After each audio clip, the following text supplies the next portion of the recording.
All right, welcome back. Let's keep talking about attitudes, but this time, as we continue talking about persuasion, let's talk about two really interesting topics, fear appeals and subliminal messaging. So first, when it comes to fear appeals, they're really all around us. This is an ad that I used to see a lot growing up. I don't think Michelin uses this tagline anymore, but they would often show their tires and a baby, and they'd say Michelin because so much is riding on your tires. Now, it's a very subtle fear appeal, but the whole idea is you need to buy a quality tire because if you don't, you might risk the health of your family. Well, it's these types of fear appeals, subtle and stronger, that we really encounter on a regular basis. Here's just another example. Imagine that you're buying a car. And if you're buying a car, it's likely that the salesman will try to sell you an extended warranty. And again, this is really a subtle fear appeal because the whole idea is once your warranty runs out, you're going to be so sad, so upset if your transmission goes bad. So one way to avoid that fear, one way to avoid that anxiety is to buy this extended vehicle protection plan. So when it comes to these fear appeals, the basic idea is to create anxiety. And then we can reduce that anxiety by either changing our attitudes or changing our behaviors or both. Let's talk about some basic factors that relate to fear appeals. One basic principle of fear appeals is that mild fear may be ineffective. We have a lot of latitude. We need to determine how much fear we want to create when we have one of these messages. If we don't create enough anxiety, our message might not be motivating enough to change a person's attitude or their behavior. Here's a great example just from our own history when it comes to cigarette use. Of course, in general, in our society, we would like it if fewer people smoked. So by law, cigarette manufacturers need to include on their packaging the Surgeon General's warning. But you see, that fear appeal is somewhat ineffective. It's not very vivid. It doesn't really capture your attention. It's just a series of words. And although those words are pretty scary when you read them, that type of fear appeal probably doesn't create too much anxiety in a person who is a smoker or a person who's considering becoming a smoker. However, strong and really vivid fear appeals really do demand our attention, and as a result, they increase our motivation to think carefully about that message. In other words, they increase our motivation to process that information via the central route. Whereas this Surgeon General's warning might not create much fear, these very vivid pictures are likely to create quite a bit of fear and anxiety for people who are buying these packs of cigarettes. This example right here is another good one. It creates quite a bit of fear because the person who you see pictured obviously is very injured. It says, not everyone who gets hit by a drunk driver dies. So this person is a victim. One thing I really like about this fear appeal is that it harnesses social strategy. See, I don't want to hurt anybody when I'm driving, and that person was obviously hurt by a drunk driver. So this type of ad really does get my attention, and it motivates me to obey the law.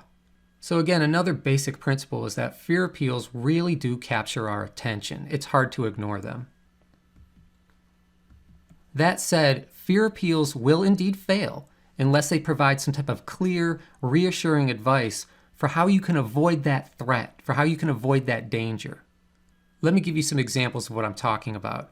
One of the most well-known commercials that used fear was from a presidential campaign when Johnson was going up against Goldwater. And Johnson wanted people to believe that Goldwater was going to kill us all by getting us into some huge war.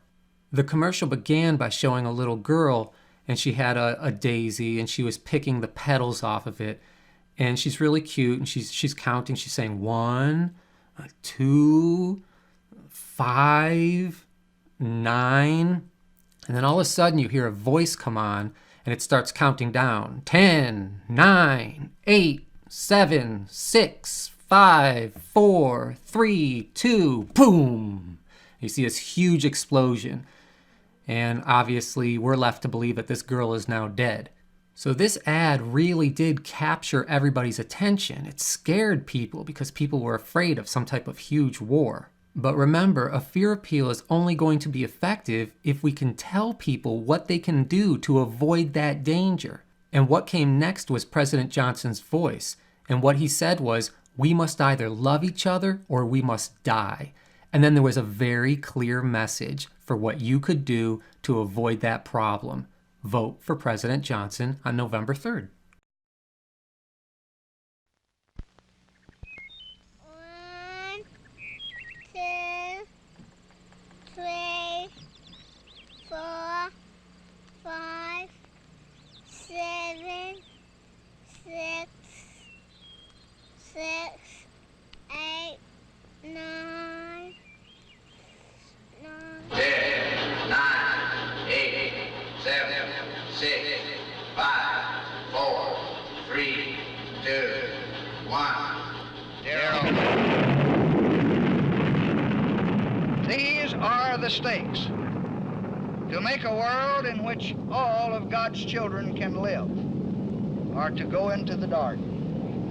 We must either love each other or we must die.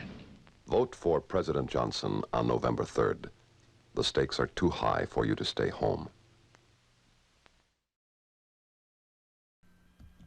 Here's another example. It's a relatively good fear appeal. When we look at it, it gets our attention because we can see that this person has had a head injury and there's a nasty scar. We can also tell that this person can't feed himself and it looks like he's being fed by his grandmother. It says, I don't wear a helmet because it makes me look stupid. So we can understand the whole irony there as well. But here's a critical point. Does this fear appeal provide us with some advice for how to avoid the threat? Well, it's pretty obvious. If you don't want to have a head injury when you're riding a motorcycle, wear your helmet. So this particular ad does a decent job of getting our attention and then also giving us that message, you should wear a helmet if you want to be safe. This is really a key principle. It's not so hard to get people's attention. It's not so hard to scare them, but we need to provide them with some information about how to avoid that threat, or our fear appeal in general is going to be ineffective. Here's a great example. Probably one of the best known fear appeals is the Scared Straight program. And in that program, kids who have been getting into trouble, they visit a prison. And then people who are convicted and in prison for life will talk to them and they will scare the crap out of them. And they will help these kids understand that you do not want to be in prison here with me. So they do a great job of scaring them. However, they don't really equip them with information about how they can avoid a life of crime once they leave.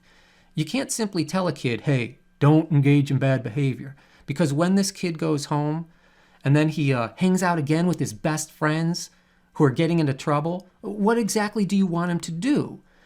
These kids might be part of gangs, for example. What do you want them to do? Just simply ignore their gang now? Ignore the people who are their best friends? So all I'm saying is, scaring people is relatively easy, but if we expect them to simply change their behaviors simply because we scared them, we are oversimplifying the situation. So just to summarize, we can scare people pretty easily, but if we don't provide them with a clear plan for avoiding the danger, our fear appeal will probably fail. Well, fear is just one strategy for changing attitudes. Let's talk about another one that's really much more positive. Let's talk about positive emotions.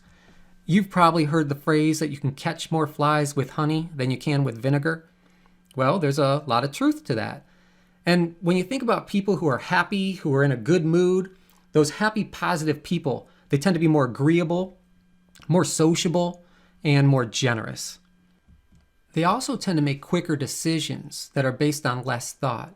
And that's interesting because if they're making decisions based on less thought, that means they are not scrutinizing messages quite as carefully as they normally would. So in other words, that makes them more open to peripheral route processing and more open to our persuasive attempts. Why is it that they're more likely to engage in peripheral route processing? Well, there's some evidence to show that they might be trying to avoid central route processing simply to maintain their good mood. Because, critical thinking isn't always really fun, and sometimes you discover things that are going to spoil your good mood. What's the take-home message? To be persuasive, try to be nice. That, my friends, is good advice. All right, let's switch gears. As we continue to talk about different types of messages, let's talk now about subliminal messages, which is always an interesting topic related to persuasion. In general, when we're talking about subliminal messages, we're talking about information that's being presented to you even though it's outside of your conscious awareness. Let me give you an example. Let's just kind of ease into this. When you look at a package of Camel cigarettes, it's pretty famous. A lot of people think that they can see and hear a pattern that looks like maybe a naked woman. And the way in which that could be subliminal is because most people don't notice that. It's situations like this, examples like this, that I like to think of as subliminal but in plain sight. I mean, it's right there, right? So if you look for it, you're going to see it. So in that sense, it's not subliminal. But think about if people really notice it just naturally on an everyday basis. So if you were to just look at this package, probably less than half of the time, you would notice that there's some type of pattern in there. Now, whether the pattern was in there purposely or if it was unintended, that's completely a different issue. Let me give you another example that falls into that same category, where it's somewhat subliminal, but it's in plain sight. Wendy's recently created a new logo, and when you look at the logo, it looks nice and all. And one thing that people don't typically perceive, but they still might be influenced by it, is what looks like the word mom that is within the girl's collar of her shirt. And why would they want the word mom in there? Well, they say it's not intentional, and maybe it's not. But let's say it is. The whole idea is the word mom is good, and we associate mom with pleasant things, and we associate mom with good, wholesome cooking. And obviously they would want their burgers and their chili to be associated with that. So this is another example where we're not necessarily talking about a subliminal presentation of information, but people are not likely to consciously notice that information most of the time. So can subtle messages like that influence us? Well, the bottom line is yes. We know that we can process information unconsciously, and we know that we can be influenced by subliminal primes. If you look at basic research in cognitive psychology that's been conducted for decades, you will see that that's simply a fact. That is not something that can be challenged.